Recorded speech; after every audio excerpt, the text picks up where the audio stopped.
Good morning, good afternoon, and good evening, ladies and gentlemen, wherever you are in the world. Welcome back to The Caring Economy with me, Toby Usnik. I'm always thrilled to be with my guests because they're all so inspiring and dear to me personally, as well as professionally. Today is exceptional in that regard because it's my friend of 30 years, Susan Rockefeller.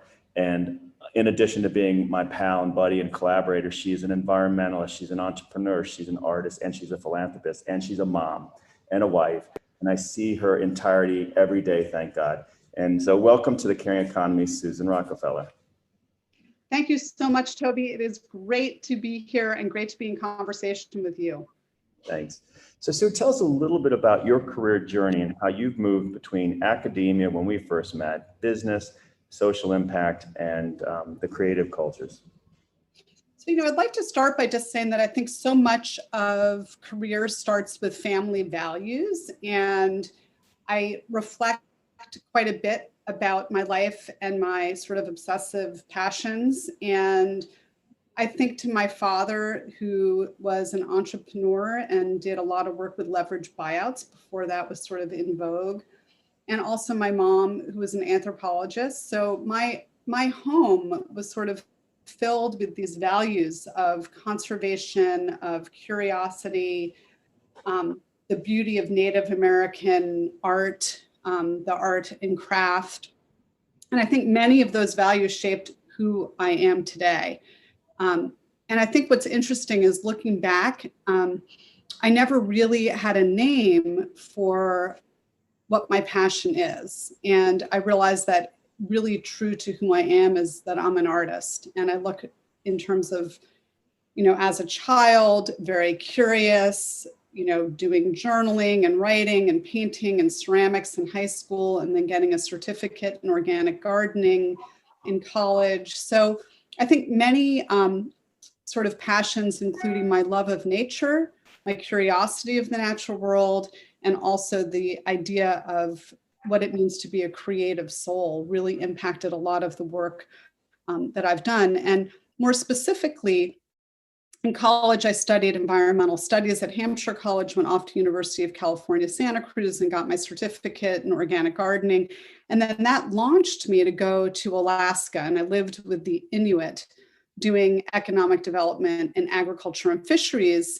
And I saw firsthand the beauty and the immense value of healthy water, healthy air, clean water, abundant game and wildlife, but also the real trappings of capitalist consumer society, which came to that region and created horrible addiction with alcoholism and sugar. They got sugar, fat, and alcohol. And it was just a real problem. So many of my questions when I was living in Alaska had to do with how do you develop jobs in the economy and consider the environment? And those were the questions that left me as I moved back to New York, and I got a master's at New York University. And I chose not to get an MBA. I ended up getting a master's in education because I worked with a specific professor that was interested in these ideas of job development and the economy. And then from there, in a sense, all of the questions continued. Like, what is it that we can do to keep our world and our planet in balance, which is, especially essential today with the existential threat of climate change, but also create avenues for job development and creative expression. And I can continue. I had so many pivots. I went on, as you know, I worked at NYU, and I had the wonderful opportunity to actually write when I was at university. I worked at the Stern School of Business, and I wrote my first book called Green at Work, Finding a Business Career That Works for the Environment, published by Island Press. And it was published in 1992 and then again revised in 1995. And it was really addressing this idea that you have to infuse both purpose and competitive advantage by thinking about the environment, whether it's in packaging and green finance. It was way back in the 90s, and now it's very much what people are talking about today. And then I went on here. Absolutely. I remember, Sue, when that book came out. And not only was it on the vanguard, but I think you have now seen through these 30 years just the changes, and some things have remained constant, I think, but some have been dramatic in terms of the evolution around social impact, climate, environment. Can you, ladies and gentlemen, again, we're with Susan Rockefeller, environmentalist, entrepreneur, artist, and philanthropist here on The Caring Economy. Sue, can you tell us a little bit about that moment when you wrote the book and Green at Work and the evolutions you've seen since? Well, Toby, what was amazing about writing that book was I was doing research at NYU on environmental programs within different corporate sectors. And the New York Times, a writer named Elizabeth Fowler, interviewed me on looking at the environment and an environmental lens as a way to be more competitive in the business world. And it was one of these moments where these ideas coalesced. I was counseling a lot of business students that wanted purpose. And I think, we can come back to that because I think so much of the work that you've done with the caring economy is how do you get the best and the brightest minds to kind of move us in a way that will be better for the planet, better for the economy. And I think a lot of it is that you need to have a DNA that's purposeful. So it was a moment in time. There was a lot of conferences on the green economy, on looking at some of the environmental problems and we know this, we have all these environmental groups that we're constantly looking to try to make sure that our water was clean and toxins weren't in the air and the water. And, in a sense, the onus of responsibility ended up being on individuals and consumers. And this was a moment in time where the business community and young people wanted to make a difference in their work. They didn't want to just get the paycheck. So it just resonated in terms of just a lot of interest and a lot of people wanting to make a difference through their day-to-day work in the workplace. So can you expand a little bit on that concept of purpose in the DNA? As a mother, as a mentor, as a teacher, and a lifelong learner, do you believe one nurtures it, natures it, or is it both? I think that you obviously need to nurture these values. I think actually we've had a crisis of values and morals. And I think there's been a return with some really key leaders in the business community, including people like Paul Pullman and his new group, Imagine. But I do think that it's both, learning early on about a moral framework and a framework of kindness and caring, which you allude to all the time, as well as, both, it's teaching from an early age, and then it's also inculcating and making sure that curriculums across different disciplines have these values. And that's why I think environmental education and green finance, like looking at ways that you can be more focused on what is the end game. And out of these, what could be perceived as limitations, there's a lot of innovation. So you think about the circular economy, you think about this plethora of new businesses that are coming out, which I write about a lot in Musings magazine, that are really looking at how to use innovation to address, food system change, to address the circular economy, to address, better packaging methods and green chemistry. So I think that you need to understand what's at stake, and then you have to innovate accordingly, which I think is happening today, but we need a lot more momentum. Yes, can you tell our listeners, Sue, the URL for Musings? Musingsmag.com. And please sign up. Go ahead. Yeah. I was going to say musingsmag.com. It's a bi-monthly newsletter, and we have nonprofit companies that partner with us that vet the companies. So we have Parsons School of Design, we have Made Safe, we have Food System 6, we have Mandatory Partners. So it's really a way that we are Family Foundation for the youth movement and a lot of the innovation that is happening with youth leaders to the front. So it's very exciting. Well, one of the reasons I love following it is that you really introduce the reader to examples of success, large and small, right? Like we all know name brand leaders. You cited Paul Pullman, Unilever's doing great things, but there's some great startups, so to speak, like David Young, what he's done with Green Monday out in Hong Kong, and just his venture capital stuff is super exciting. So yeah, so I think it's really exciting to be able to provide a platform where these young, brilliant entrepreneurs can have a profile. And then I've got about 10,000 people on the email list, and then it goes to about another 150,000 through various platforms, websites.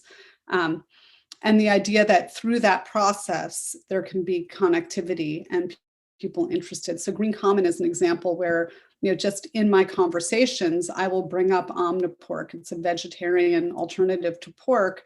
And as we know, in China, they had the African swine flu that affected hundreds of millions of pigs. They had to, basically kill them. And so what is an innovative alternative that allows people to really adhere to their cultural culinary delights, but make it more sustainable? And David Young with Green Common really has addressed that brilliantly.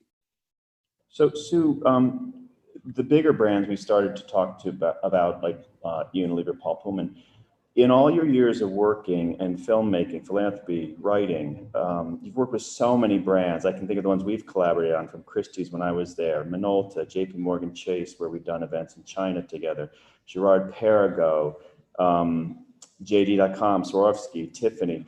Tell us a little bit about your assessment of brands and who's moving the meter, or what you look for when you're collaborating on important societal and planetary issues.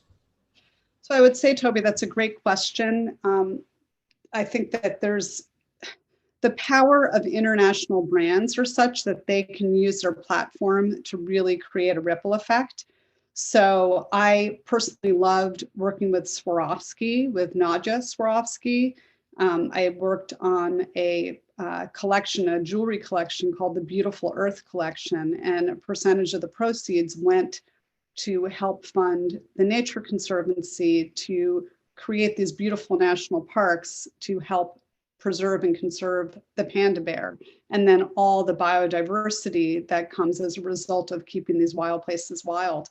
I think that their DNA is really about the leadership. It's about Nadja, it's about their sustainability team, it's about their focus on the Sustainable Development Goals. I think they're outstanding, and it was a real treat to work with them in Asia. So that's one company that I think is fantastic. Konica Minolta has been wonderful with Oceana, doing a lot of in-kind design work for us for our events, especially the New York Gala. Christie's, of course, working with you was amazing with the green auction, and continuing with doing auctioneer work to raise money for Oceana. And I'd say the Caring Group, I had a wonderful time in Shanghai being a judge for their Materials Innovation Award. And I think that, the key is collaboration. The key is bringing different key stakeholders in to move some of this messaging forward. But I would say a lot of it gets down to the leadership. So I think about, all the people that are kind of moving the green, environmental, sustainable agenda forward. And it really starts from leadership at the top. It's from the caring economy, those caring leaders that are really wanting to make a difference, that put, purpose and promise and personality, and they humanize the brand, with a sense that they're making a difference for their customer, but also for the planet as well.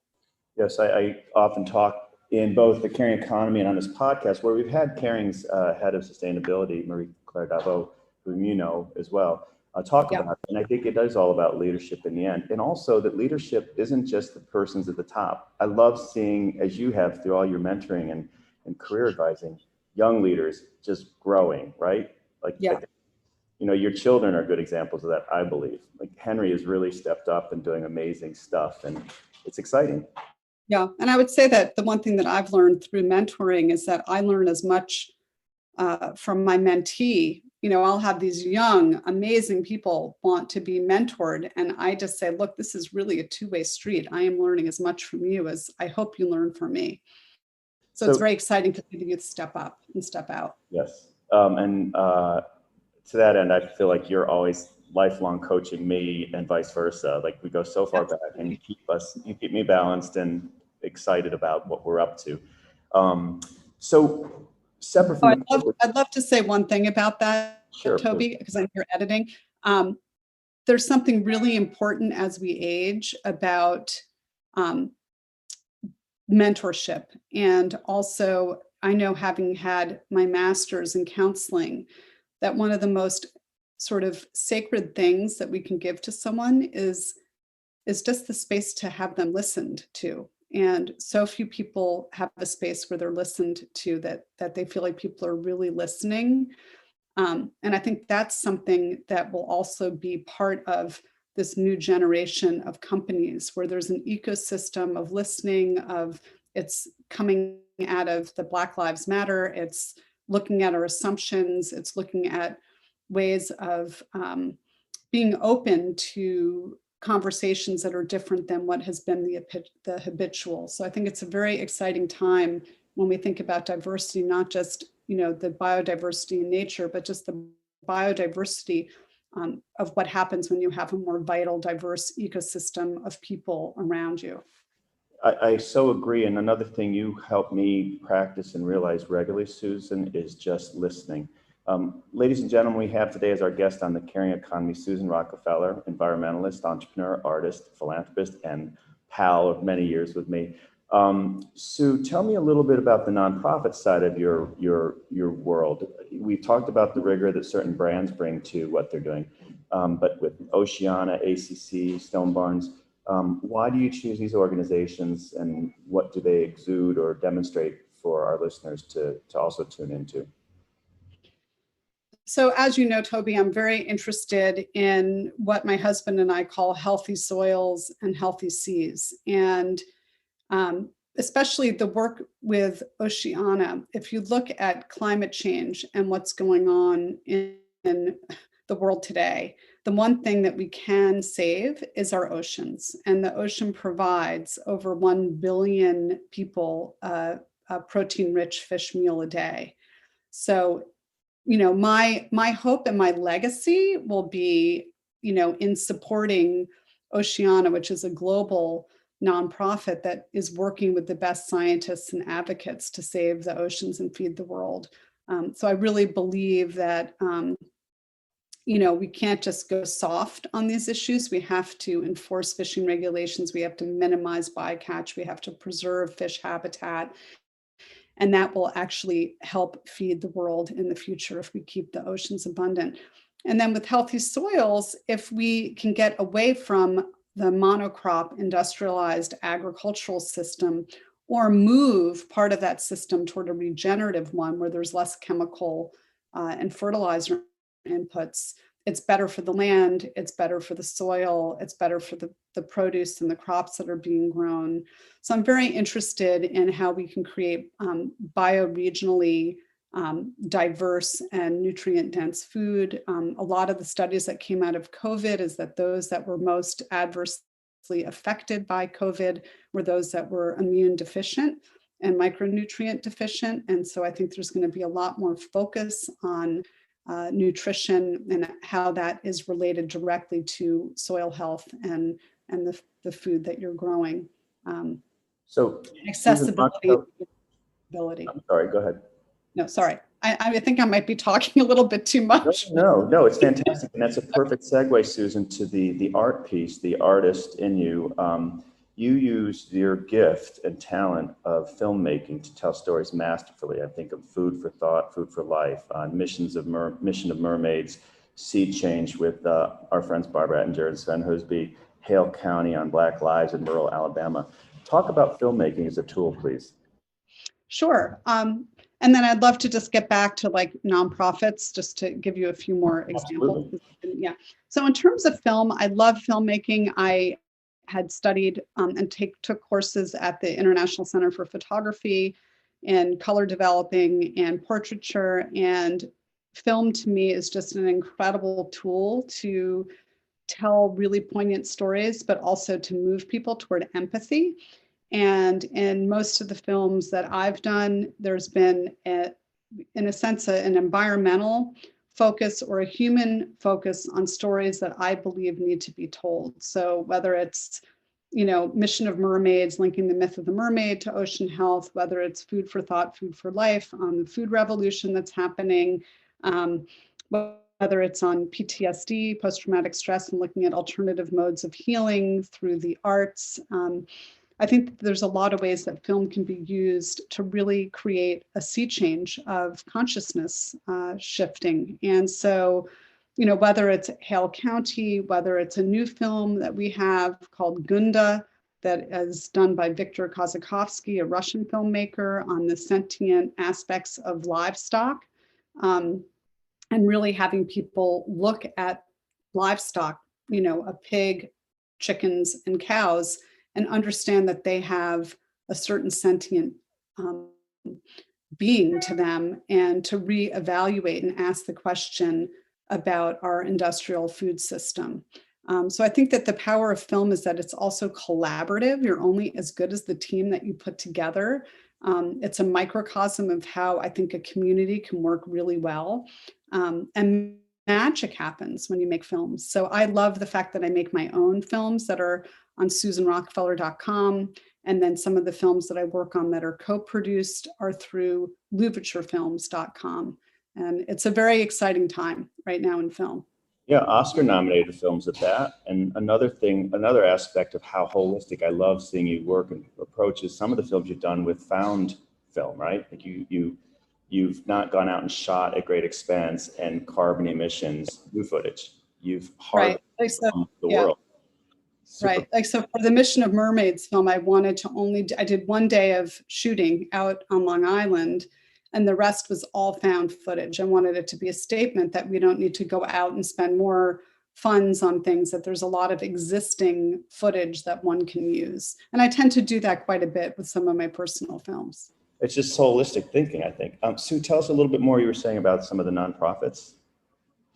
Yeah, well, I was thinking that, both you and I have traveled a lot in Asia, which has been super fun, and just sort of deepening that relationship to what I believe is one of the most important for our future, and to work on cultivating cultural understanding and mutual understanding, especially between US and China.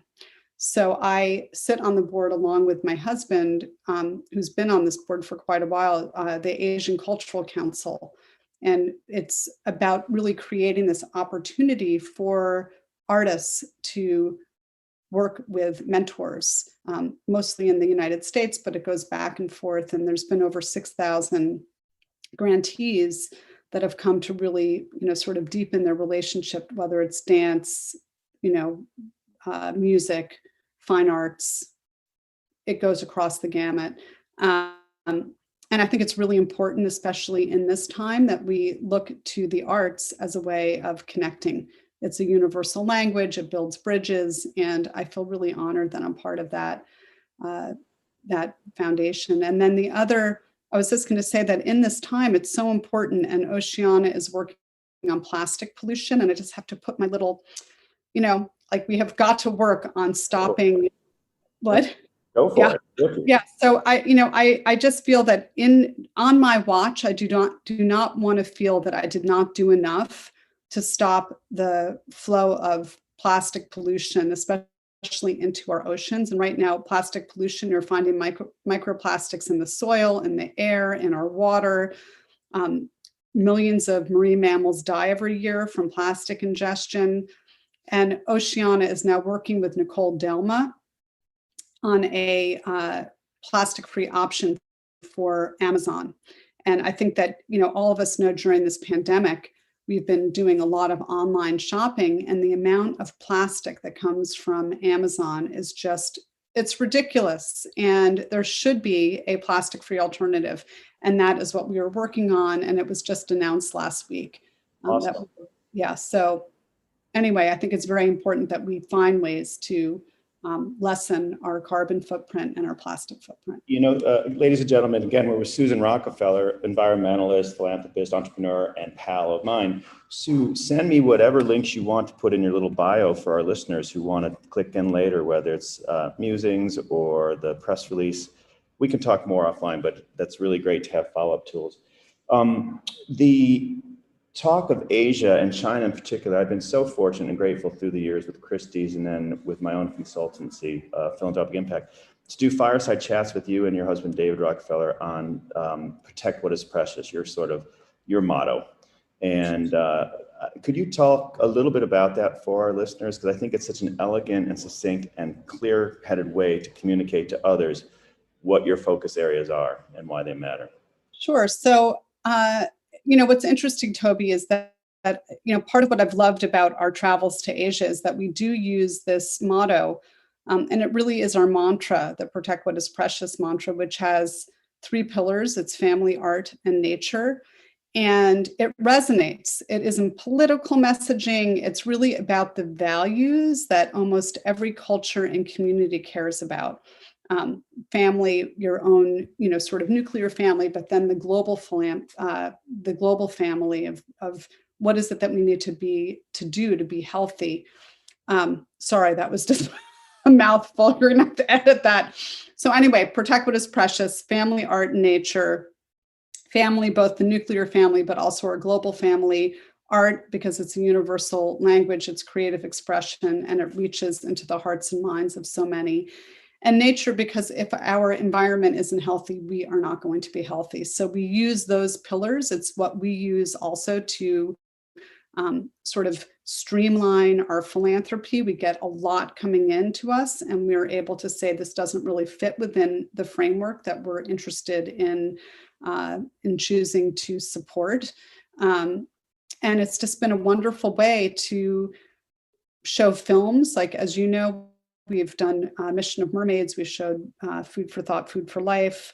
There's a lot of ways that we can use short filmmaking and these ideas that are really precious to us. And also the whole idea of, and I'll go back to the caring economy. It's like caring, it's consciousness shift, it's community, it's conversation, it's all these things that make you feel more connected. And in that process, you build trust. And I think a lot of protecting what is precious is about building trust between people and between nations. And that's what my husband and I really try to do with this platform. Well, it's so beautiful. I'm actually wearing my Protect What is Precious bracelets you gave me all those years ago. It just keeps me so inspired. Sue, ladies and gentlemen, again, Susan Rockefeller here today with me, Toby Usnik, on the Caring Economy. Susan, sort of a final thought. What's next for you? You've shared some ideas today of what projects you have going on, films and whatnot, but is it more of the same, or do you have any surprises you want to announce here today on the Caring Economy? Well, what I would say is that I'm working on a film called Come Home, Lay Down Your Burden, and it's almost done. It's a short film that I will let you know more about. I have some exciting news about it in terms of it being part of a very interesting platform to go across the country to talk about personal stories around climate change.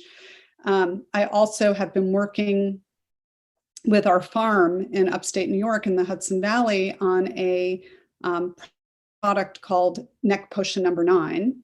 And it's both aromatherapy. It's based on, love potion, but it's neck potion. And it took about 8 months of R&D, and it's got the highest percentage of CBD for neck relief, and then beautiful scent. It's got a earthy and a floral scent so that it has an aromatherapy component, and it's all organic. And it really is something that I've wanted to find on the market and I couldn't find. And it's called Muses.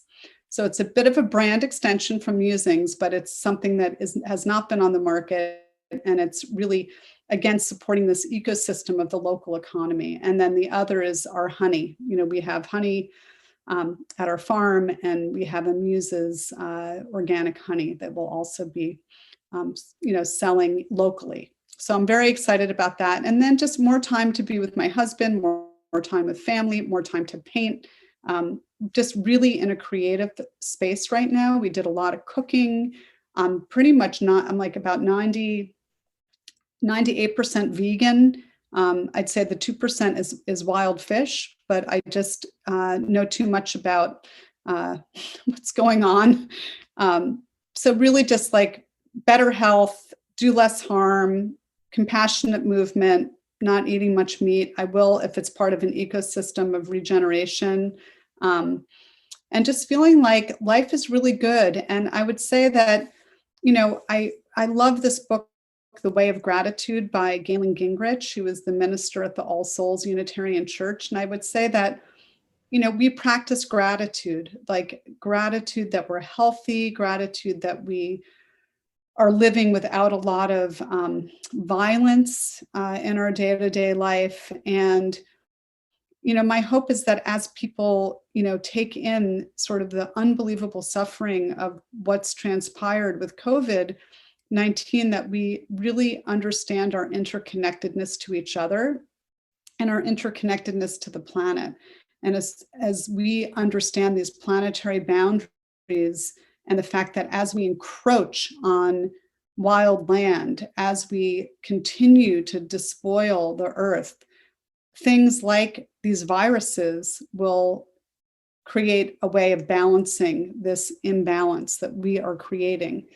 So my hope is that, I continue to enjoy the places that we love. I'm loving nature. And I go back to sort of the beginning of your question, like my curiosity about nature, about art, about finding ways that we can heal the economy and heal ourselves at the same time and consider the environment. Those have been the questions all my life, and they will continue to be my questions that I'm curious about.